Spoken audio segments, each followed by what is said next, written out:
Pablo, un placer verte. Gracias por venir. ¿Cómo te va, Luis? ¿Qué se siente Gracias cuando, por invitarme. por favor, un placer. ¿Qué se siente cuando publicas un libro? ¿Número cuánto ya publicaste? A ver, porque ahí hay que dividir un poco. Solo, autoría mía solo, son 4 libros.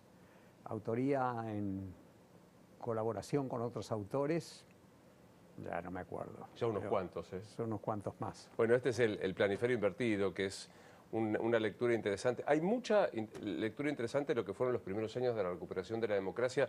Ahora vamos a hablar de esto. ¿Me explicás si sigue vigente como hombre que sabe de economía aquello de que hay países, no sé, socialistas o que tienen esta tendencia, capitalistas, Japón y Argentina, que seguimos en eso? Sigue siendo un poco un misterio Argentina. Estamos todo el tiempo debatiendo y dándonos explicaciones, algunas más profundas, otras más superficiales, acerca de cómo un país que fue el número 5, el número 8, algunos dicen el número 1 en algún momento, falso, del mundo a fines del siglo XIX, cómo pudo haber terminado en una dinámica de decadencia, volatilidad, una especie de ruleta rusa. Yo creo que es mucho más esto segundo que una decadencia monótona, ¿no? Y una primera explicación que yo me doy es que nunca fuimos el número 1. Esto es, que tuvimos la fortuna de que algunas innovaciones tecnológicas del siglo XIX, como el ferrocarril, como el buque a vapor, como el buque frigorífico, se cruzaran en nuestras vidas, esto es,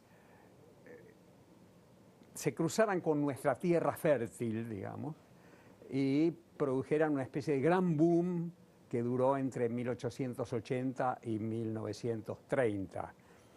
Cierto que para que eso existiera tuvo que haber una política, políticos, una generación que se peleaban mucho entre ellos, pero una generación que pusiera en marcha, le diera impulso a eso, ¿no? Por eso Roca es paz y administración. Claro. ¿Para qué? Para lograr ese gran boom que fue básicamente un boom agropecuario. Ese boom termina en 1930 porque las condiciones iniciales fueron desapareciendo, ¿no? Esto es, nosotros le vendíamos a Inglaterra, a Europa en general.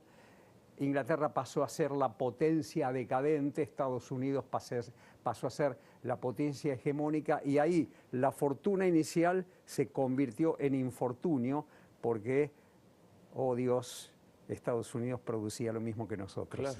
Ahora, dijiste algo que es interesante. Yo le robé a alguien, no puedo acordarme a quién, que la Argentina lo único que tiene constante es el declive. Pero digo, la tendencia siempre hacia el declive. ¿Es correcto? Es, como se dice ahora, es más complejo. En el siguiente sentido, Argentina, desde que agota su tierra, es decir, que termina la conquista del desierto, por decirlo, un desierto fértil, ¿no? Desde que termina la conquista del desierto en adelante, no podía sino crecer menos que, sobre todo que su barrio. Claro. El resto de América Latina no podía estar tan abajo de la Argentina, y sobre todo de Sudamérica no podía estar tan abajo de la Argentina. De modo que hay toda una etapa en la que Argentina ya no crece como había crecido antes, y es normal. Otros países como Brasil, potencia cuasi continental, empieza a crecer mucho más que la Argentina. Y hasta ahí todo normal, es decir, no podía ser de otro modo. Desde mi punto de vista, hay un momento a partir de principios de los años 70 en que sí podemos decir Argentina empieza le podemos dar sentido a la palabra declinación. Principio de los 70. Principio de los 70. Ahí es curioso porque los 70 significan mucho en muchos terrenos. A principios de los, esto no quiere decir que nosotros lo supiéramos en ese momento. Es una mirada ex post la que yo te estoy dando, ¿no? Tiempo después nos dimos cuenta que desde los 70 éramos un caso especial de bajo crecimiento, de alta inflación, de conflictos internos muy fuertes no saldados, de conflictos distributivos, como suele decirse, y ahí ya una voz de alerta. Ya no es crecemos menos que Brasil y es natural que así sea, crecemos menos que Colombia o que México y es natural que así sea, sino que deja de... Ahora hay que empezar a, digo ahora desde los 70, hay que empezar a darle una explicación. Bueno, arrojaste uno de los conceptos que para los legos en economía, pero para los que vivimos unos cuantos años, es hartante, que es el tema de la inflación. Sí. ¿Por qué la Argentina no puede dar un debate como en el resto del mundo, casi siempre saldado positivamente? No sé si hay una respuesta única para eso. Efectivamente, la inflación como fenómeno que nos distingue del resto del mundo nace en 1948-49 aproximadamente. Digo esto porque durante la Segunda Guerra Mundial y durante la inmediata posguerra, el mundo entero tenía alta inflación. Pero de pronto nos encontramos con que el mundo entero empieza a converger a una inflación mucho más baja y la Argentina permanece en una inflación alta, es decir, persiste en una inflación inquietante, a veces más alta, a veces más baja, en algún momento sin inflación, por, digamos, 10 años, los 10 años de la convertibilidad, y después volvimos. Entonces, darle una respuesta única a este fenómeno no es sencillo. Ejemplo, todavía en los 60 Brasil tenía la misma inflación que nosotros. Y ¿sabés qué?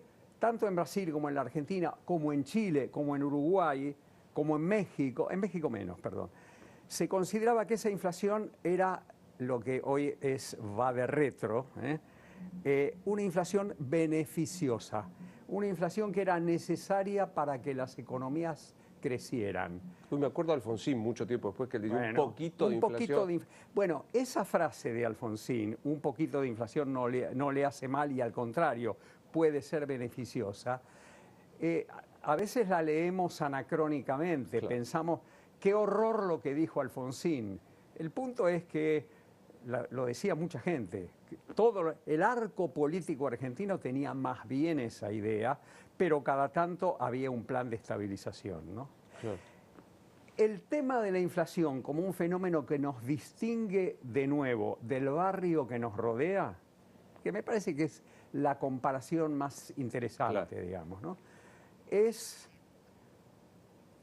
después de 2001.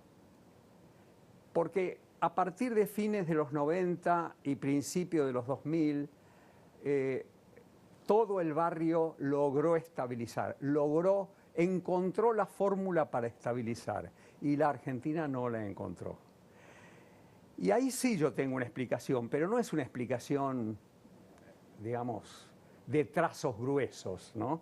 Es una explicación muy particular.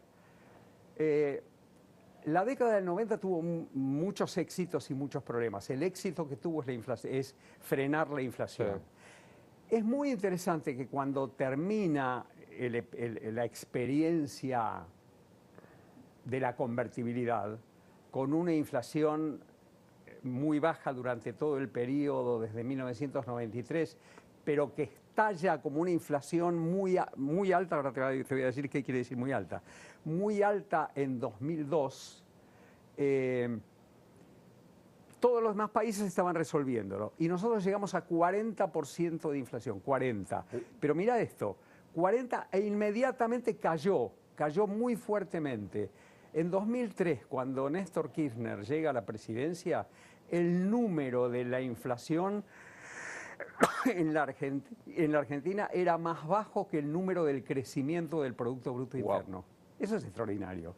Esto es, por ejemplo, no te voy a dar el número preciso, la economía crecía 6 y la inflación era 4. Increíble. Increíble.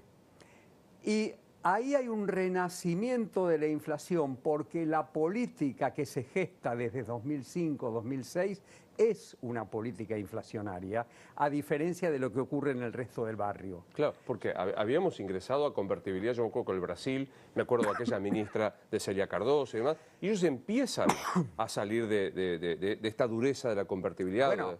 Bueno, justamente, fíjate, cuando Lula llega al gobierno, lo que adopta es la misma política, es decir, lo que se dice a sí mismo es no tengo por qué cortar con la política de estabilización que heredo de Fernando Henrique Cardoso. Y mantuvo básicamente la misma política.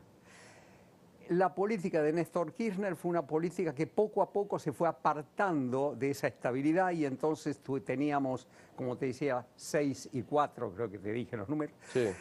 Después fue inflación de 8, después fue inflación de 10 y después fue inflación de 20 en 2007 y desde entonces además empezamos a construir una historia en la cual la inflación de 20 no era 20, era otra cosa. Claro, rompimos todo lo que... Rompimos el INDEC. Rompimos todo lo que medía, que era un ejemplo. Efectivamente. A mí me impacta que todavía seguimos, insisto, para los que somos legos es muy llamativo, que se siguen discutiendo las causas de la inflación. Digo, vos todavía escuchás el discurso, no sé si pasa en otras partes del mundo o en los vecinos, en el barrio, como vos decís, la emisión no es inflacionaria, el gasto público no es inflacionario. ¿Me das tu opinión? Mi opinión es que no hay inflación sin emisión monetaria. Dicho lo cual, lo que tenemos que preguntarnos es por qué todos los gobiernos terminan en inflación monetaria. Quiero decir, si desde 2002 en adelante todas las presidencias de cualquier signo político terminaron en inflación, es que todas tienen una especie de torpeza conceptual que les impide comprender que la emisión genera inflación, o será que hay algún tipo de disenso más de fondo en la Argentina que es el que genera que finalmente tengamos desequilibrios fiscales y emisión monetaria para financiarlo. Digo esto porque es muy fácil, porque si no tenemos que interpretar la inflación como una torpeza permanente de todos los gobiernos que no terminan de ver lo mismo que vieron todos los demás. Quizá la Argentina tenga en ese sentido un problema irresuelto de disenso distributivo. Es decir, no tenemos una noción colectivamente compartida de qué es la normalidad distributiva. Y ahí aparece el déficit fiscal y la emisión. Pero la inflación supone emisión. La inflación es producto de la emisión monetaria, pero la pregunta es, ¿por qué la emisión monetaria? Claro. ¿Por qué todos los gobiernos terminan en emisión monetaria? No solo los populistas, sino los que vienen a salvarnos del populismo. Claro. Entonces ahí... Pongámosle nombre y apellido. ¿Kirchnerismo, macrismo? Por ejemplo. O sea, tanto el kirchnerismo como el macrismo hicieron populismo.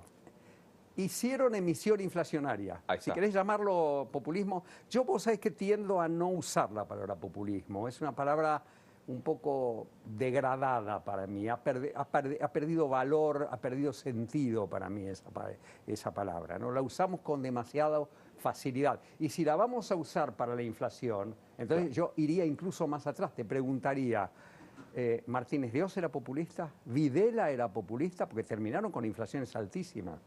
¿Vos sabés cuál fue la inflación del último año de la dictadura antes de que llegara Alfonsín? Creo no equivocarme porque hoy a la mañana hicimos un repaso de 124, creo que 350. Mirá, pero vivió la 124. La inflación de 1983, acordate que Alfonsín asume en diciembre, sí. Por lo tanto toda la inflación de 1983 es militar, es del gobierno militar, es de la dictadura. La inflación es 350%. Sí, Videla también tuvo 100 y pico. Bueno, no.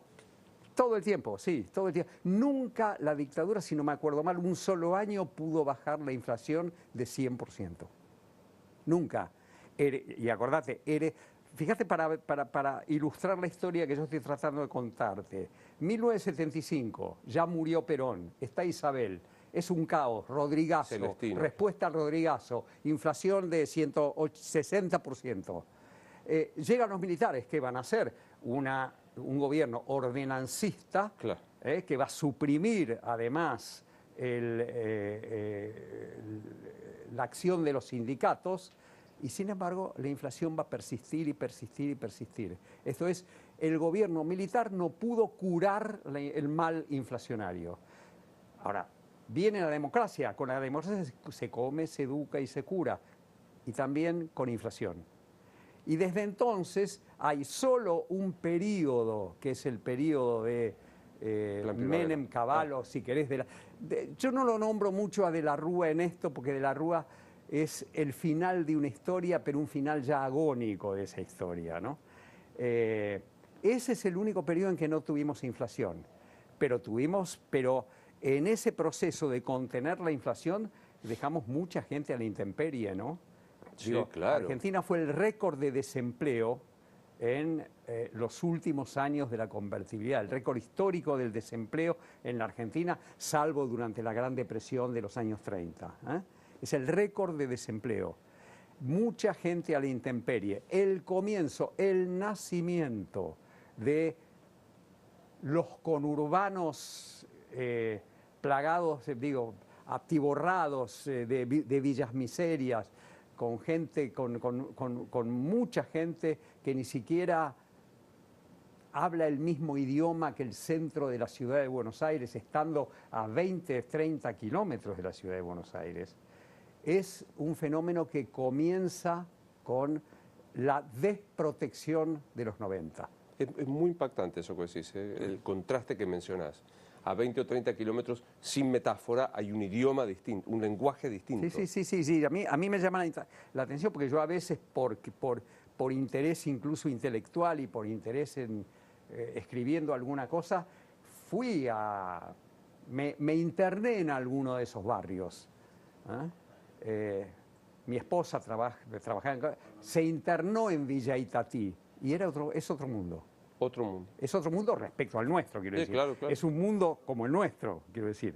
Ellos conviven con nosotros y a 20 kilómetros es otra cultura, otra manera de ver la historia, otra manera de ver la escuela, otra manera de ver la inflación. Es otra cosa. ¿El modelo de Alberto Fernández se distingue sustancialmente de sus antecesores, digo, de Macri, de Cristina? No sé cuál es el modelo de Alberto Fernández. Y está... a ver, una cosa que todos mis amigos me dicen, mis amigos del mundo universitario, es que tengo demasiada piedad con los que gobiernan, con todos, salvo con los gobiernos democráticos, quiero decir, no con las dictaduras, ¿no? Entonces siempre estoy tratando de buscar una explicación piadosa.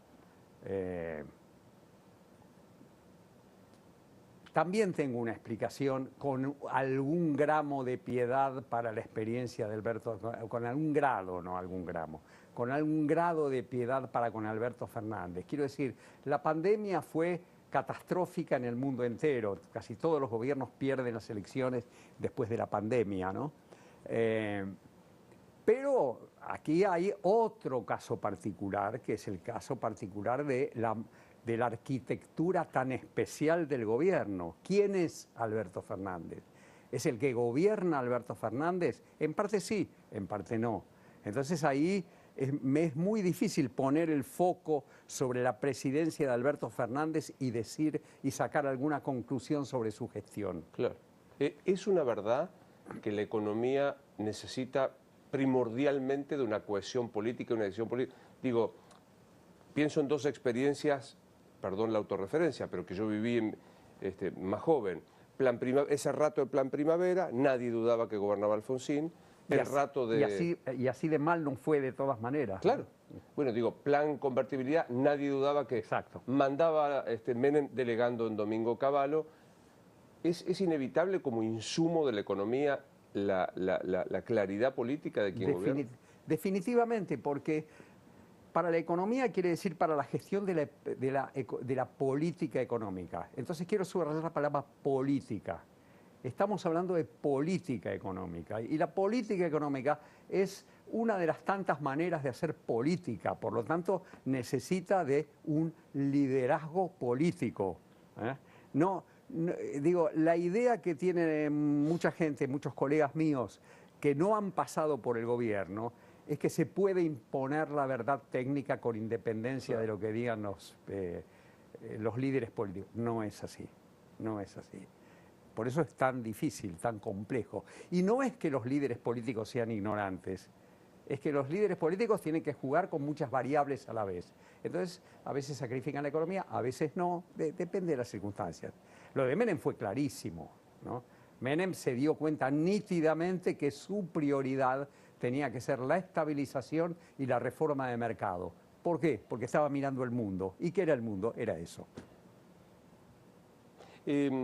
Domingo Cavallo, ¿qué ministro de Economía fue? Extraordinariamente novedoso, innovativo, extraordinariamente hiperactivo, a veces atropellado, muy inteligente, muy brillante,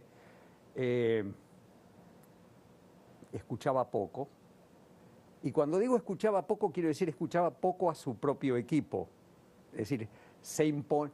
Digo, a diferencia de Zurruil, que escuchaba mucho a su equipo, Domingo fue un ministro muy interesante, pero su voz mandaba y su voluntad mandaba. Y escuchar no era una de sus principales virtudes. Bueno, algunos creen que fue el último ministro, la gestión Menem, que tenía un modelo. Que te puede gustar o no, como decía, el desamparo. Vengo de la ciudad de Rosario, sé lo que fue la revolución productiva para los talleres y demás, pero que fue el último modelo compacto que pensó la Argentina en economía con Cavallo y Menem. Me quedo pensando un segundo, nada más que para preguntarme si no había el germen de un modelo en el Néstor Kirchner entre 2003 y 2007. Te voy a contestar como debe contestar un historiador económico en este caso. Te voy a contestar con lo que yo pensaba entonces. Yo pensaba en 2005 que ahí había el germen de un modelo que podía andar bien. Y falló en buena medida por decisiones del propio Néstor Kirchner, pero falló. Claro.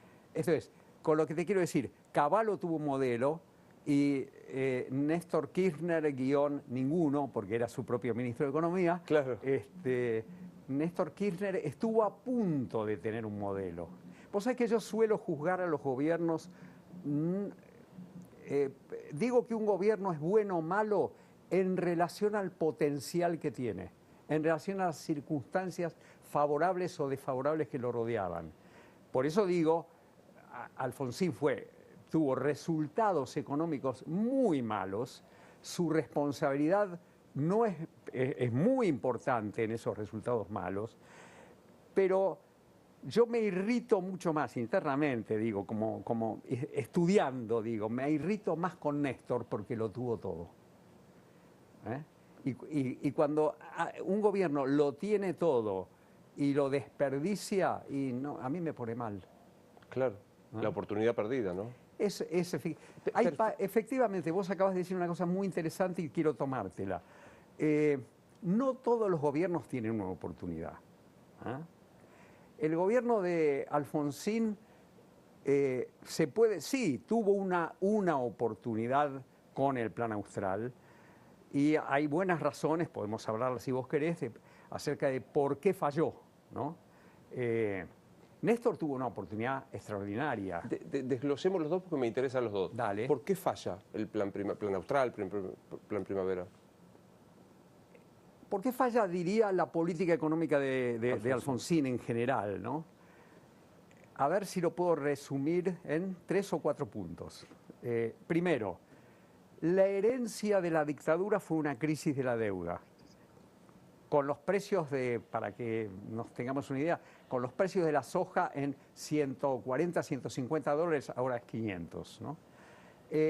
Eso, segundo punto, eso hizo que los grandes partidos populares regresaran a casa en materia de sus creencias económicas. Quiero decir, si en algún momento tuvieron la idea de que la reforma económica que venía gestándose en los países del norte, Thatcher, Reagan, más adelante los propios partidos laboristas y demócratas que toman esas banderas reformistas y promercados, si alguna vez tuvieron esa idea, la dictadura fracasada fue letal para que la llevaran adelante.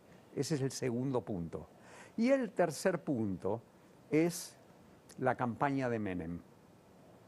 La campaña de Menem fue una campaña como para transmitirle a los mercados, mejor váyanse de acá, mejor huyan del peso, que es lo que finalmente ocurrió. Me acuerdo de Itela diciendo aquella frase que... Bueno, pero y además su propia campaña electoral, la de Menem, salariazo y revolución productiva y qué sé yo.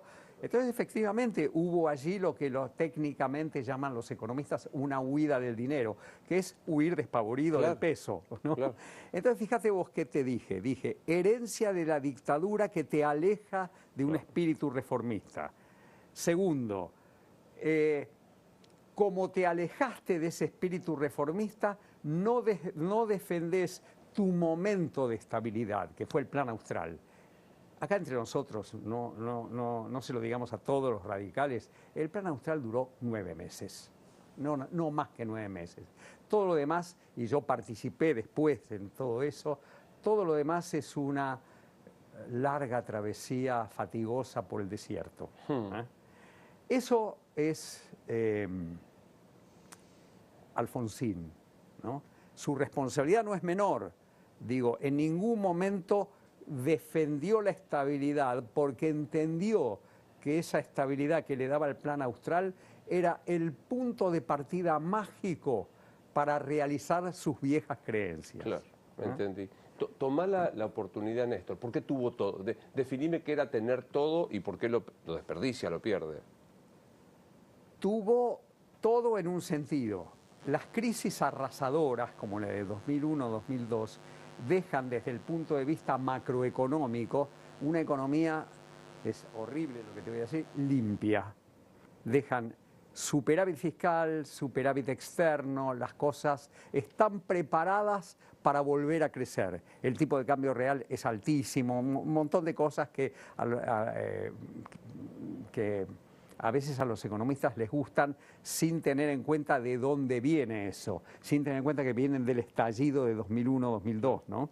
Sin tener en cuenta, quiero decir, los costos sociales que generaron ese modelo macroeconómico. Pero lo tuvo. Y tuvo otra cosa más, que nos devolvió, si querés, a aquel 1880 en algún sentido, que fue China. Así como habíamos perdido a Inglaterra como nuestro cliente y la potencia emergente había sido Estados Unidos desde el fin de la Primera Guerra Mundial, y allí entonces nuestra oportunidad se agotó, ahora encontrábamos una nueva, que era China compraba nuestros productos y además teníamos una macroeconomía sana.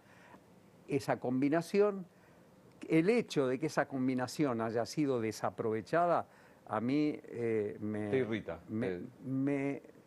lo primero que hace es invitarme a la reflexión.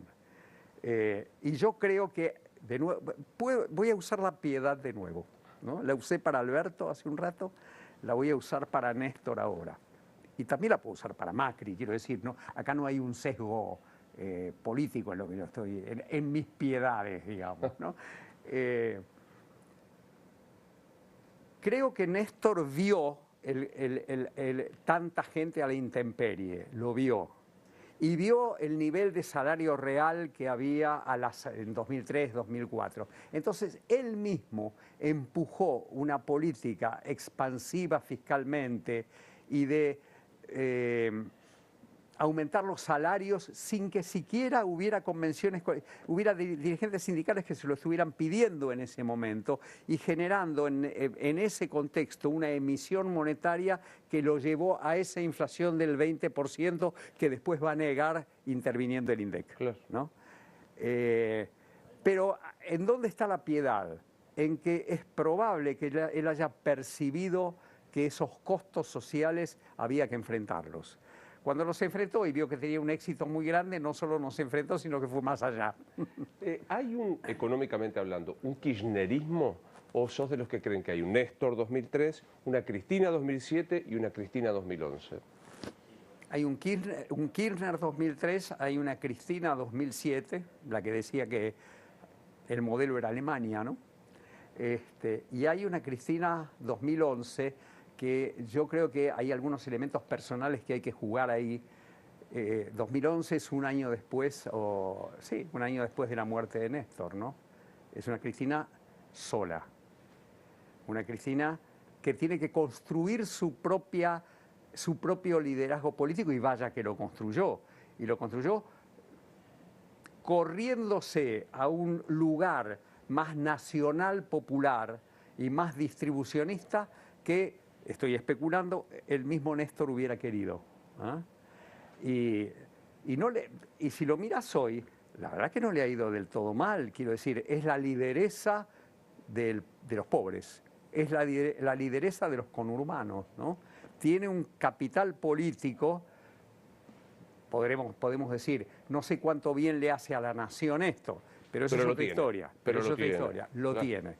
Quiere decir que yo comparto, hay varias etapas en el kirchnerismo. Pero para no creer que eso es un caso especial, digamos que si uno, no voy a detenerme en esto, pero si uno observa los 10 años de peronismo, Perón tampoco fue uno solo. Perón fue el Perón de la fiesta del 45, Félix Luna, el Perón de la fiesta del 45, fue el que se encontró con los problemas fiscales y monetarios en el 49 y fue el que se alió con Eisenhower, el nuevo presidente de Estados Unidos en 1952, diciéndole que iba a ser el primer soldado de la Tercera Guerra Mundial a su servicio y pidiendo inversiones extranjeras. Claro. Quiero decir, también hubo 3 Perones, quiero decir, ¿no? Llega Macri y Macri hace un discurso diciendo cambio el modelo. Después hace su autocrítica. No lo supe hacer, no lo expliqué, no lo hice tan rápido. ¿Hay un verdadero cambio de modelo con Macri? En 2015 hubo un cambio de modelo, hubo un cambio cuidado, ponderado, gradual, la palabra que a Macri no le gusta hoy. Y te lo digo con algún acento, subrayando la palabra gradual o la palabra gradualismo, porque yo debo ser el último gradualista. Esto es, yo creo que él hizo bien en ir despacio. Hizo bien políticamente porque había ganado las elecciones por muy poco, e hizo bien porque las reformas económicas se pueden hacer en la medida en que se construyen coaliciones que las puedan llevar adelante, ¿no? Digo, la pura voluntad política es voluntarismo, no es voluntad política. Entonces, cuando Macri hoy se critica a sí mismo su gradualismo y dice, fuimos demasiado lento, ahora vamos a ir, ¿cómo es? Al doble de velocidad, no me acuerdo cómo dice. Lo mismo, pero más rápido. Sí. Yo creo que se está equivocando hoy, ¿no? Entonces, yo tengo una seria preocupación por cómo puede ser un próximo gobierno de Juntos por el Cambio con las ideas que hoy están poniendo sobre la mesa. Vamos a entrar el primer día a reformar el sistema previsional, el segundo día a reformar el sistema laboral, vamos a abrir la economía en el tercer día y en el séptimo descansará, supongo yo. Y yo creo que no salen así las cosas. Hay muchos ejemplos. Tomo un ejemplo. El Perón de 1953-54 se dijo a sí mismo en esa nueva versión de Perón aliado de los Estados Unidos, quiero que la Standard Oil de California venga a invertir en 1/3 del territorio de Santa Cruz. Y mandó el proyecto al Congreso. Perón, 60 y pico % de los votos. No fue tratado ni en comisión. ¿Y sabes por qué? Porque cuando hay división de poderes, los diputados y los senadores tienen derecho a tener sus propias ideas. Hacía poco habían votado la Constitución del 49 que decía que el subsuelo era intocable, era del Estado y era intocable. Y ahora el líder venía y les decía, no, tenemos que hacer otra cosa. Y tenían su dignidad los muchachos. Ahora, ni siquiera hay posibilidad de un shock de estabilización. Cito un economista que estuvo acá y lo dijo: no tenemos tiempo, es Martín Tetaz, ¿no? Él dice, hay que hacer una suerte de convertibilidad atada al real, al peso del real. Digamos, puedo decir, no puedo reformar previsionalmente, no puedo reformar tributariamente de un día para el otro. Un shock. Cada uno tiene su modelo de estabilización, pero coincido totalmente con la idea básica, que es la siguiente. Las reformas que suelen llamarse reformas estructurales, las que nombramos, ¿no? Sí. No se hacen de un día para el otro. El plan de estabilización es necesario hacerlo muy rápido. Hay que hacerlo, no digo, no sé si de un día para el otro, pero hay que hacerlo muy rápido, y además hay que hacerlo muy rápido por una razón también política. Porque esta economía, esta sociedad, viene de 10 años de estancamiento y con salarios reales que hoy son más bajos que los de 2011. Entonces, es una sociedad fatigada. No le podemos pedir a esta sociedad una nueva travesía del desierto con las cantimploras vacías. Tenemos que darle a esa sociedad una esperanza. Y esa esperanza es bajar la inflación. Eso cambia el estado de ánimo, el espíritu de esta sociedad, que de verdad está muy caído. ¿Ves? ¿Tenés preferencia por un plan de estabilización alguno? No. Estoy grande, en algún momento pensaba en estas cosas, ahora veo muchos muchachos jóvenes y no tan jóvenes, digo, lo que pasa es que soy mucho más grande que ellos, pensando, y me encanta. Veo mucha efervescencia pensando modelos de estabilización, planes de estabilización. Y los veo bien, los veo maduros, los veo sabios, los veo intercambiando, los veo... Veo bullir, veo el ruido de cabezas pensando, que a mí me encanta. Claro. Cuando yo escucho a una persona, quiero ver que todo el tiempo me sale naturalmente. ¿Esto que estoy escuchando es un cliché o es una cabeza pensando? Claro. Veo muchas cabezas pensando. ¿Milei es un cliché o una cabeza pensando?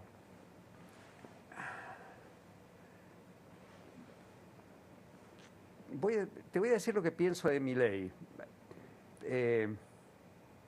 No le creo. No le creo el personaje que está construyendo. Creo que le encontró un lugar en la política, que es el equivalente de Vox en España.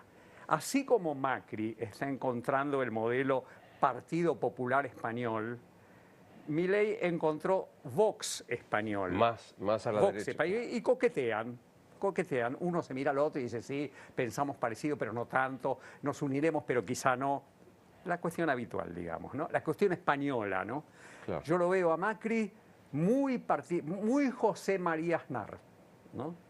Pero atención, a diferencia de lo que podía ser la derecha o la centroderecha económica en la Argentina hace 20 años, es un político liberal y democrático. Claro. Partamos de eso. Eso no está en juego. Milei, yo no sé si... Yo dudo de que pensara así hace 2 o 3 años, hace 4 años. Alguna vez algún amigo de él me contó las conversaciones que él tenía en la facultad, y no era Milei, digamos, ¿no? Milei encontró un lugar, sí. Es un lugar además que tiene sentido en el mundo, y lo espero para Milei y lo espero también para el macrismo en la medida en que pueda volver al gobierno. Espero para Milei y para el macrismo, con esa visión de vamos de golpe contra todo, espero que rija el teorema de Baglini a la inversa.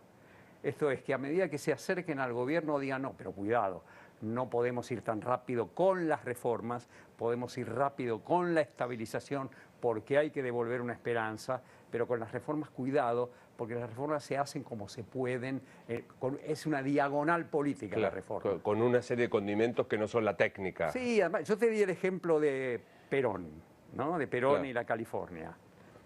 En el libro sobre Alfonsín, El planiferio invertido, hay una escena muy extraordinaria y es muy al comienzo del gobierno, en donde él es necesario que así sea, tiene que reformar el Código de Justicia Militar.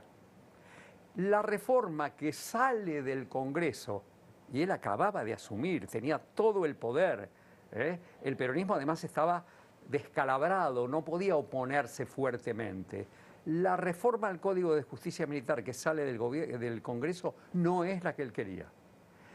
Carlos Nino, un filósofo que lo acompañó, deslumbrante, que lo acompañó y le dio la idea de cómo juzgar la historia de los 3 niveles de responsabilidad, lo llama por teléfono desesperado y le dice, no puede salir esta reforma del Código, tenés que vetarla parcialmente. Y Alfonsín le contesta, yo no voy a vetar. Es una democracia naciente y yo no quiero entrar en una colisión con el Congreso. La división de poderes significa que el decisionismo presidencial no puede imponer toda su voluntad. Y así te puedo dar otros ejemplos. Claro. ¿No? Sí. Perdón. Cavallo Menem, reforma previsional cuando se crean los fondos de pensión privada. Tardaron 2 años y 7 meses en que esa reforma se aprobara. Y cuando salió del Congreso no tenía nada que ver con la reforma inicial. La vida es compleja y con la división de poderes es más compleja y afortunadamente es así. Claro. Apelo a tu condición de historiador, pero en perspectiva futura, o sea, para adelante. Sí, sí. Yo me dediqué a la historia por cobardía sobre el futuro.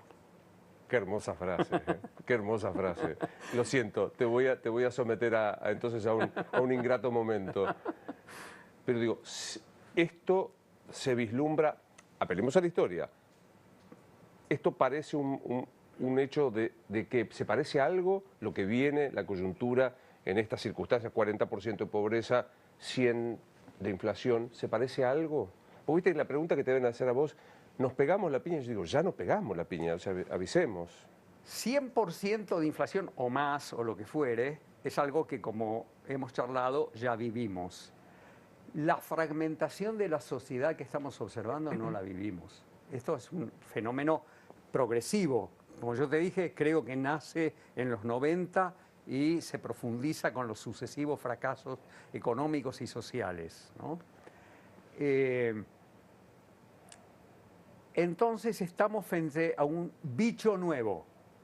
Una parte del bicho lo conocemos, es la alta inflación. Otro bicho, que es la fragmentación de la sociedad, es nuevo. Y por eso yo estoy tan preocupado por tener cuidado en lastimar la piel de esta sociedad, proponiéndoles una cosa brutal. Como dice un amigo, guapo economics. Economía de guapos. Cuidado con la economía de guapos porque mucha gente puede no tolerarla. Y vos decís, eso es un condimento que la técnica tiene que tener, la técnica económica tiene que tener en cuenta. No existe la técnica económica independiente de estos diagnósticos. La técnica económica tiene que estar al servicio de la política económica. Pero digo, ¿hay riesgo de hiperinflación como vimos más recientemente con Alfonsín? Yo creo que no. Yo creo que estamos que el riesgo es mantenernos más o menos como estamos y quizá empeorar un poco. El riesgo de una inflación que se dispare me parece muy bajo. Y creo que eso ayuda un instrumento del que abominamos, por cierto, que es el cepo. Claro. El cepo es un instrumento, ¿te gusta el fútbol? Mazo. Bueno, catenaccio, esto es un cerrojo que hace que un ejemplo creo que puede ser ilustrativo. Cuando Macri se dio cuenta que las cosas andaban mal en abril de 2018, no puso el cepo. Y la disparada inflacionaria fue extraordinaria. No puso el cepo porque tenía después lo puso, ¿no? Él tenía una restricción dogmática a poner el cepo. Cuidado con los dogmas cuando uno hace economía política. Y cuando se dio cuenta puso el cepo, pero ya era tarde y la inflación ya estaba en un orden de magnitud y ya iba a terminar más o menos en lo que terminó, que fue 50 y pico %. Los peronistas no le hacen asco. ¿A qué? No le hacen asco a herramientas como el cepo. Con herramientas como el cepo no vamos a crecer, pero con herramientas como el cepo podemos postergar, procrastinar se dice ahora, podemos procrastinar, tirar para adelante una dinámica caótica. A veces yo le digo a mis alumnos, explíquenme por qué la Unión Soviética duró 70 años con control de cambios, con un rublo que no se contactaba con el mundo, ¿no? 70 años. Por decirlo en nuestro lenguaje actual, 70 años de cepo. Claro, claro. Obviamente en un país como la Argentina, con una sociedad vital que desafía al poder todo el tiempo, no puede haber 70 años de cepo, ¿no? Pero pongo el ejemplo para que nos demos cuenta de que herramientas non sanctas no son tan non sanctas, sirven para algo. Claro. ¿Sergio Massa es como ministro de Economía?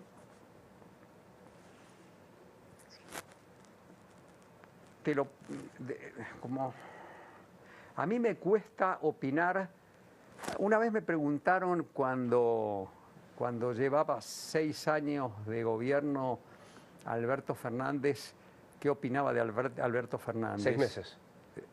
No. Cuando llevaba 6 meses de gobierno, porque 6 años. No, perdón, 6 meses de gobierno Alberto Fernández, me preguntaron, ¿qué opinás de Alberto Fernández? Y yo contesté, yo necesito un año más para contestar. Y Massa, no sé, lo veré de nuevo dentro de 6 meses, pero creo que está en la política de... la política defensiva la hace razonablemente bien, pero es puramente una política defensiva. Pero está procrastinando. Exactamente, no va a resolver ninguno de los problemas de fondo que tiene esta economía, y con problemas de fondo quiero decir empleo, salarios, crecimiento, igualdad, que a mí me importa, equidad, más que igualdad, equidad, que a mí me importa, igualdad de oportunidades, las cosas que me importan. En el café te lo preguntaría, acá no me animo. ¿Banca le alcanza para procrastinar hasta el año? 14 meses quedan. Acabo de decirte que creo que no va a tener hiperinflación, de modo que probablemente sí le alcance como para llegar.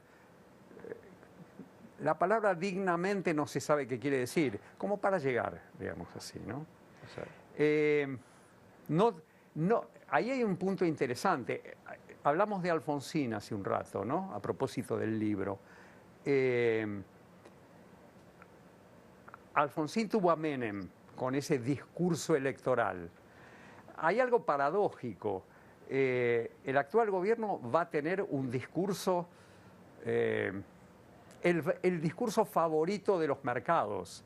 Por lo tanto, eso lo va a ayudar. Claro, digo, así como Alfonsín tuvo a Menem, a Menem candidato, a Menem candidato, este gobierno tiene a quien fuere, elegí el nombre que quieras, pero va a ser un discurso de reformas económicas, pro mercado, no sé si moderación, eso es otra historia, pero es un discurso que en todo caso va a temperar la desconfianza de los mercados, ¿no?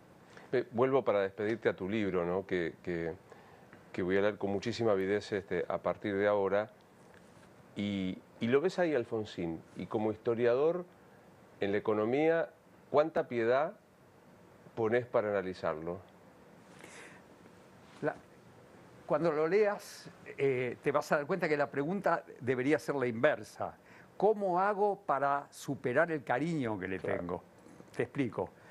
Yo escribí este libro pensando que las figuras de Alfonsín, no en todos los casos, pero que mayoritariamente lo que se había escrito como Alfonsín, desde que Alfonsín había superado su momento más oscuro, digamos, desde 1999 en adelante, era literatura demasiado edulcorada.